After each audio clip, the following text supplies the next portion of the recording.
सलाम पाकिस्तान। मैं हूं इफ्तिखार फिरदौस और आप देख रहे हैं border talks.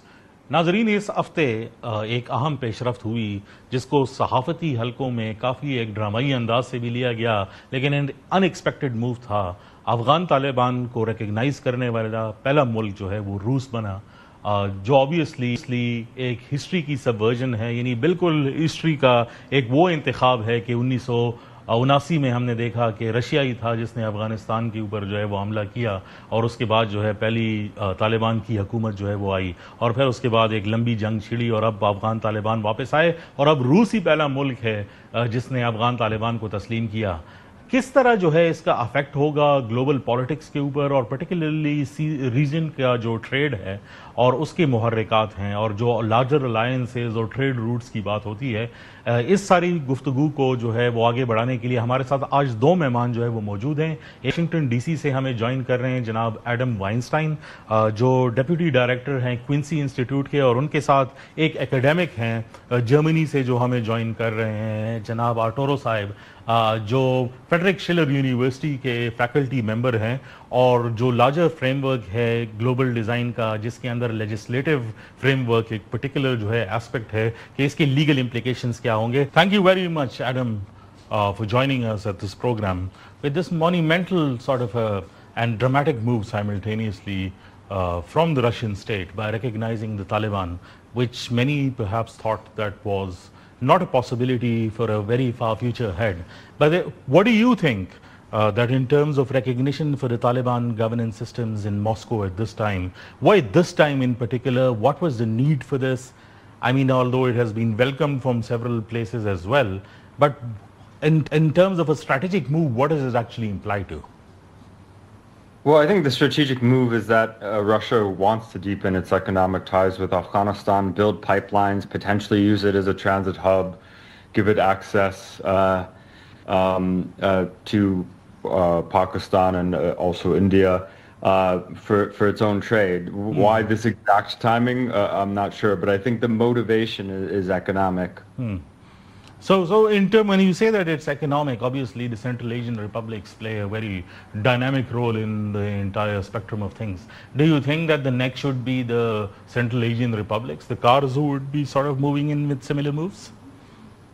Well, I think this opens the door for regional recognition. I mean, let's face it, there's been a de facto recognition. There's at least 17 embassies inside Afghanistan that are operating. You have some countries like China where Xi Jinping is receiving a Taliban ambassador, receiving his credentials, but then saying, well, this isn't recognition. So there's been this de facto recognition where countries are acting as if there's normal recognition. They're receiving Taliban ambassadors. They have their embassies running, but they're saying it's less than recognition. I think this opens the door for calling a spade and saying, okay, we recognize that this is the government in Afghanistan. But we've seen a lot of debate in the UN General Assembly, the plenary meeting that's been taking place for the last couple of days. We've seen the United States in particular saying that the Afghan Taliban need to stop acting like an insurgency. We've seen, some of Russia and the US and Israel vetoing a movement that was tabled. We've also seen Pakistan coming back and saying, almost in a similar tone, to say that the Afghan Taliban are a de facto government, but they do not need to allow other groups that could actually potentially be security hazardous for its neighbors, and saying that there were 6,000 Pakistani Taliban that were under Afghan Taliban's influence and operating from Afghanistan. But do you think that the security challenges, the Afghan Taliban government is apt for it? Do you think that they have a holistic control in the country at this point? Well, I think they do have control. That's the problem, which is that they, despite their control, they haven't reined in TTP. And now they have some trouble controlling ISKP, but I don't really buy that they couldn't do more against TTP. The problem is precisely because they do have control and they're choosing not to exercise it. But also because you've been a Syria watcher for quite some time as well. So when we look at fringe actors, like Hayat Tahrir al-Sham, and now obviously they're the government, a recognized government within Syria as well. We've seen like this week the US lifting sanctions and also removing the names from the list of banned organizations. how Syria's trajectory has flown differently, and why is the Afghan Taliban's case a little different from that? Yeah, it's interesting. I mean, the sanctions were formally lifted, and HTS was delisted as an FTO, although I think al-Shara himself is still designated as an individual. But it was the same week that Reuters published an article, an investigation actually, that found that the 1,500 or so Alawites who were killed, that massacre that happened on the coast of Syria back in March actually had direct links to the government in Damascus. I mean, you can imagine that if something similar had happened at the hands of the Taliban, there would be much more outrage. But I think for the United States and for Europe, Syria is just more important. It's more strategic because of its borders with Israel, because of its borders with Iraq, because of its borders with Turkey, which is a NATO member. And so you have this feeling in the West that, well, we have to give the new government in Syria a chance to succeed. You don't have that same feeling towards the Afghan Taliban, at least not from the West. But for regional countries, they have to deal with the Taliban. So there's more motivation to recognize them.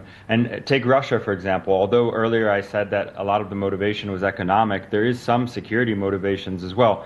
I mean, ISKP is a serious threat to Russia, as we saw in its ability to attack that concert hall in Moscow. So Russia has every reason to work with the Taliban against ISKP. But that's why you see differences. The differences, I don't think, have to do with legal standards or which group is more fringe or which group has been more responsible. It has to do with the relative importance of Syria to the West versus Afghanistan. So Afghanistan, we do not see, in terms of the priority list, topping the list. It's Syria now more important.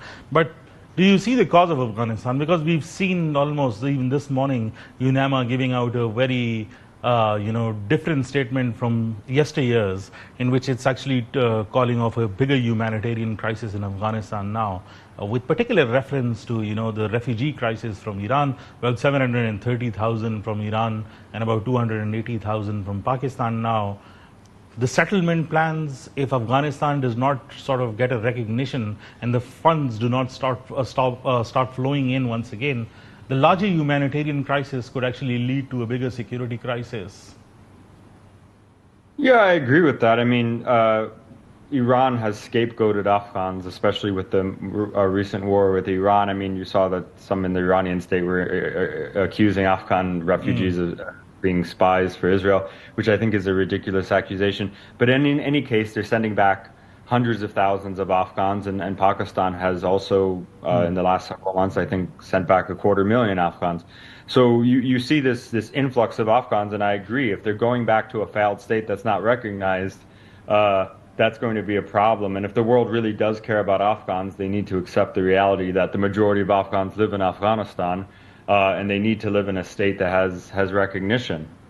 Well, one last question before I let you go. We've seen that the Afghan Taliban have also opened up its doors for more dissident elements that have previously opposed Afghans.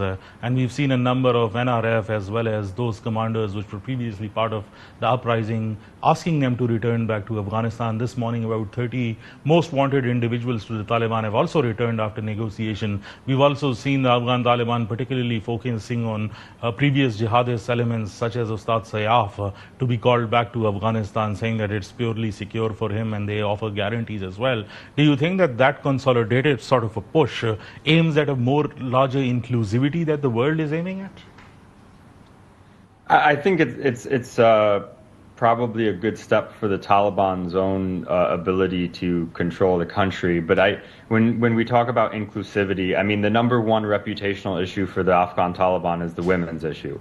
If women are going to school in some capacity, that's going to continue to be a thorn in their side. And every time there's an effort by Western countries to perhaps recognize them, there's going to be an uproar by civil society groups about that issue, more so than this kind of inclusivity that you mentioned. In fact, that's another reason that there's a different approach to Syria. The view in the West is, well, however bad al-Shara's past might be, the majority of Syrians welcomed him with open arms, and women are still going to school, and there's even a woman in his cabinet, as far as I know. So you see him meeting with women. That's the number one issue.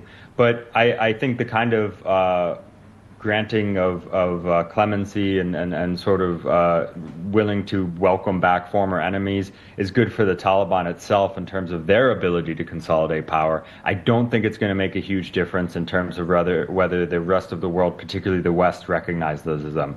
For that, when the West says inclusivity, I think they mean including more Hazaras in government, more Tajiks, and more women, frankly.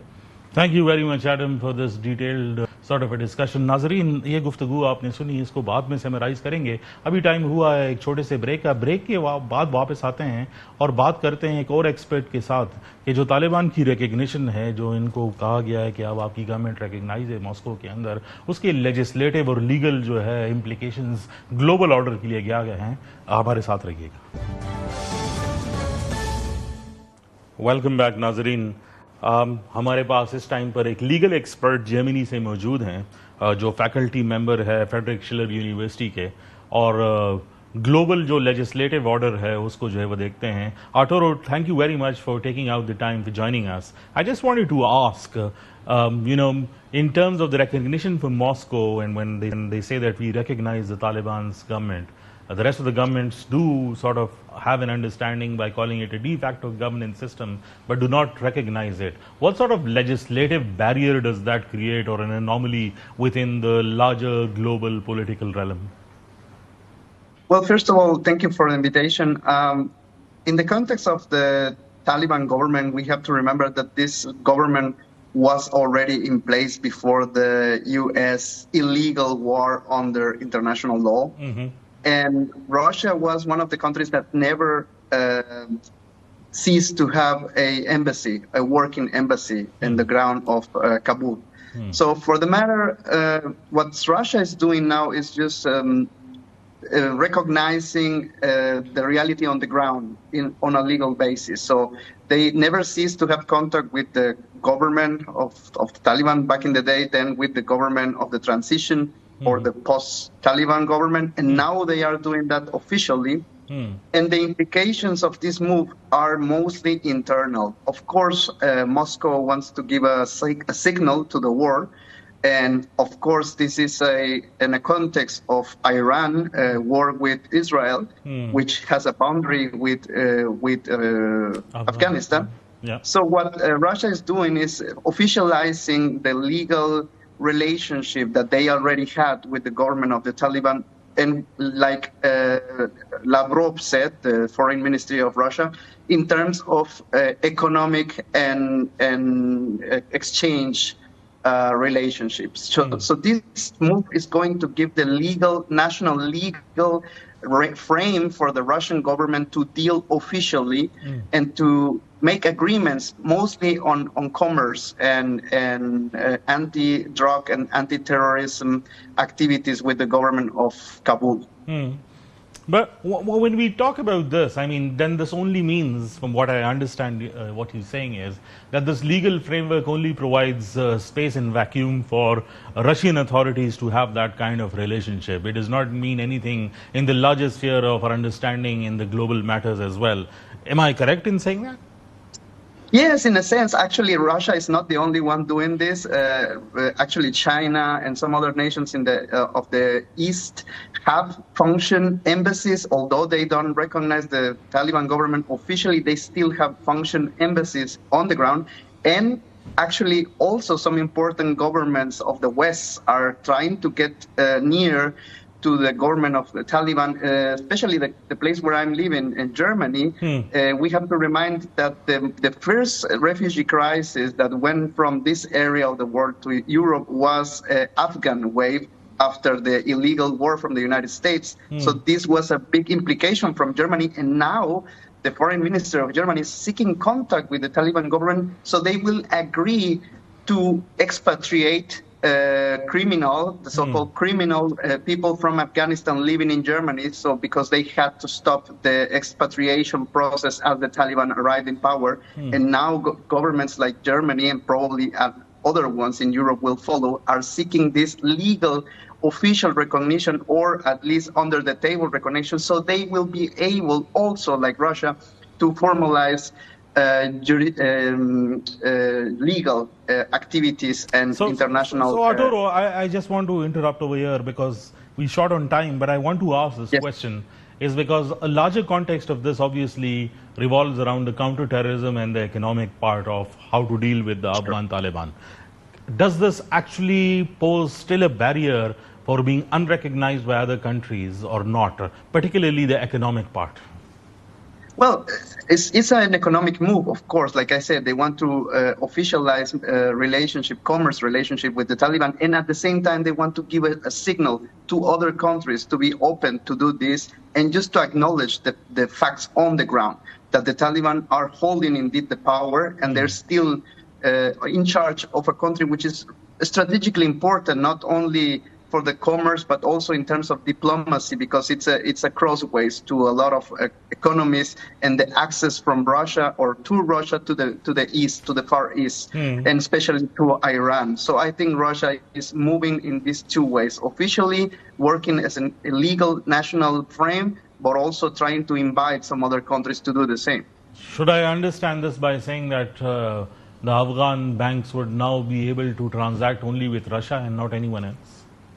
Well, it's as we have to also remember that the UN Security Council put on some strict sanctions to Afghanistan in terms of commerce after the takeover of the Taliban when the American troops left over, just as well as Iran is suffering under this strict sanction. So for the Afghan government, there is a common interest to participate in this new road or new trade road that they could open between Russia and Asia and also to Iran as a connecting factor.